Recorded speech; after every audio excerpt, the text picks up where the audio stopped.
ఉచిత ఆరోగ్య బీమా 6 గంటల చికిత్సకు అనుమతి, వేగంగా చెల్లింపులు, ఒక కుటుంబానికి ఏడాదికి 25 లక్షల వైద్య సేవలు సిద్ధమైన ప్రతిపాదన. మిర్చి రైతులను ఆదుకోండి, ఎంఐఎస్ కింద 25%కి మించి సరుకు కొనాలి, వాస్తవ ధర ఆధారం గిట్టుబాటు ధర నిర్ణయించాలి. ఢిల్లీలో వైభవంగా రేఖా గుప్తా పట్టాభిషేకం, ఢిల్లీ సీఎంఆర్. విద్యుత్ ఛార్జీలు పెంపు లేకుండా నూతన టారిఫ్, డిస్కంల ఆదాయ లోటు 12,632 కోట్లు, మొత్తాన్ని సబ్సిడీగా భరించనున్న ప్రభుత్వం. నూతన టారిఫ్ను ప్రకటించిన APERC chairman Ram Singh. A5 వైద్య విప్లవం, త్వరితగతిన రోగ నిర్ధారణ, చికిత్సలో ఖచ్చితత్వం, వైద్యులు గమనించేలోనే జబ్బులు గుర్తింపు, నూతన ఔషధాల ఆవిష్కరణ పెరగనున్న వేగం. ఈనాడుతో AIG chairman doctor T. Nageswara Reddy. అమ్మ భాషకు తోడుగా ఏఐ. నేడు అంతర్జాతీయ మాతృభాష దినోత్సవం. నాణ్యమైన చదువులకు మాతృభాష మాధ్యమమే కీలకమని ప్రపంచవ్యాప్తంగా జరిగిన పరిశోధనలు తేల్చి చెబుతున్నాయి. అందులో అమ్మ భాష అభ్యసనం వినియోగపడుతుంది. ఆధునిక సంస్కృతి సహాయంతో మాతృభాషలను వాటిలోని చదువులను ఎలా పటిష్టం చేసుకోవచ్చు. ఇప్పటికే అందుబాటులోకి వచ్చిన ChatGPT 4o, cloud AI, భాషిని, Copilot వంటి ఇంగ్లీషు, తెలుగు మధ్య అనువాదాన్నే కాక అనేక భారతీయ, విదేశీ భాషలను అతి తక్కువ సమయంలో వందల పుటలు అనువాదం చేసుకునే అవకాశాలు అందిస్తున్నాయి. ఎఫ్డీఏలతో బీమాకు మేలెంత? బీమా రంగంలో విదేశీ ప్రత్యక్ష పెట్టుబడులను, ఎఫ్డీఐలను 74% నుంచి 100%కి పెంచాలని ఇటీవలి బడ్జెట్లో కేంద్రం ప్రతిపాదించింది. ఇలాంటి సంస్థలు అవి వసూలు చేసే బీమా ప్రీమియాలను పూర్తిగా ఇండియాలోనే పెట్టుబడులను పెట్టాలని నిబంధన విధించారు. వాస్తవానికి 2015లోనే బీమా రంగంలో ఎఫ్డీఐల పరిమితి 40%కి 49%కి పెంచే క్రమంలో ప్రైవేటు కంపెనీలు ఆర్జించిన లాభాలను కనీసం 3 ఏళ్లు మన దేశం నుంచి తరలించకుండా చూసేయమని తొలగించారు.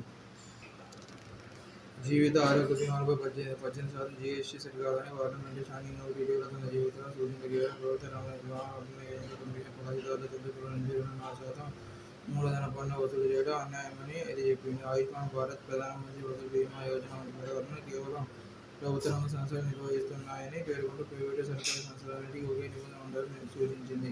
అనుకోని అనారోగ్యం తలెత్తినప్పుడు వైద్య ఖర్చులు భరించలేక మధ్యతరగతి కుటుంబాలు పేదరికంలో జారిపోతున్న తీరును తేల్చిచెప్పింది. 2040 నాటికి అందరికీ బీమా రక్షణ నెరవేరాలంటే పన్ను రహిత బీమాలు, నగదు రహిత వైద్య చికిత్సలు అందుబాటులోకి రావాలని ఈ నివేదిక స్పష్టం చేసింది. 2047 కల్లా 3,000 లక్షల కోట్ల భారత్, కొత్తగా 20 కోట్ల మంది ఉద్యోగాల్లోకి. ఏ రంగంలో ఎంత వృద్ధి అంటే ప్రస్తుతం ఇంధన ఉత్పత్తుల పునరుత్పాదకత ఇంధన వాటా 2023-24% 2047 కల్లా 70%కి చేరవచ్చు. వాహన విడిభాగాల దిగుమతి రంగం 2047 కల్లా $200 నుంచి $250 బిలియన్ చేరొచ్చని అంచనా. ఎలక్ట్రానిక్స్, ఇంధనం, రసాయనాలు, ఆటోమేటిక్ సేవలు ఈ 5 కీలక రంగాల వ్యూహాత్మక వృద్ధి చోదకాలుగా పనిచేయనున్నాయి. పెరుగుతున్న ఆదాయ, నైపుణ్య సిబ్బంది, మౌలిక వసతుల ప్రగతి వల్ల వృద్ధి రాణిస్తుంది. దేహంలో లోహం, బంగారు బిస్కెట్లను తరలిస్తున్న స్మగ్లర్ అరెస్ట్.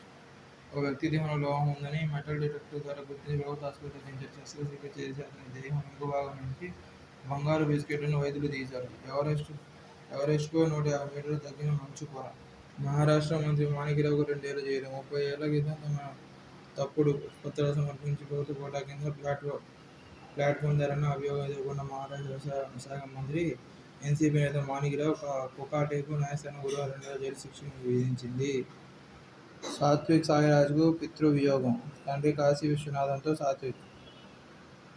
బేసిన్లో ఒక పంటకైనా నీరు ఇవ్వని బ్రిజేష్ కుమార్ ట్రిబ్యునల్లో తెలంగాణ ప్రభుత్వం వాదన. తెలంగాణలో పునరుత్పత్తి జలాలను ఆంధ్రాకు కేటాయించారు. కృష్ణా, కావేరీ పరివాహకాల మధ్యన సారూప్యతలో కావేరీ ట్రిబ్యునల్ సూచించిన మేరకు పంట వాస్తవ నీటి అవసరాన్ని అంచనా వేయాలి. దక్షిణ అమెరికాలో అమెజాన్ అడవుల రక్షణ, ఆఫ్రికాలో వ్యాధులు అరికట్టడానికి ఆడపిల్లల విద్యకు ఉచిత మధ్యాహ్న భోజనాన్ని సాయం చేయగా రష్యా ఇరుగు పొరుగు దేశాల్లో దాని ప్రభావం తగ్గించడానికి యుద్ధక్షేత్రం సిరియాలో ఆసుపత్రుల కోసం, ఉగాండాలో అట్టడుగు తెగల అభ్యున్నతికి, కంబోడియాలో మందు పాతరల తొలగింపునకు, బంగ్లాలో పౌర సమాజం కోసం ఇలా భిన్నమైన పథకాల కార్యక్రమాల్లో అమెరికా తోడ్పడుతుంది.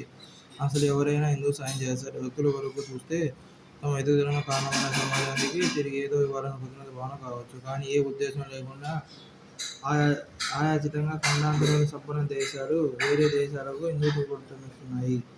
చరిత్ర తిరిగేస్తే దీని వెనుకున్న మతలబు అర్థమవుతుంది. అప్పట్లో సోవియట్ యూనియన్ ప్రభావం నుంచి ప్రపంచాన్ని రక్షించే బాధ్యత భూస్కంధాలపై వేసుకుని అమెరికా ఈ సాయం మొదలెట్టింది. పనామాలో వలసదారులు భద్రమేనా? హోటల్ కిటికీల వద్ద సాయం చేయండి ప్లకార్డుల ప్రదర్శన వలసదారులు. అందరూ క్షేమంగా ఉండాలని యోజన ఇచ్చిన భారత్.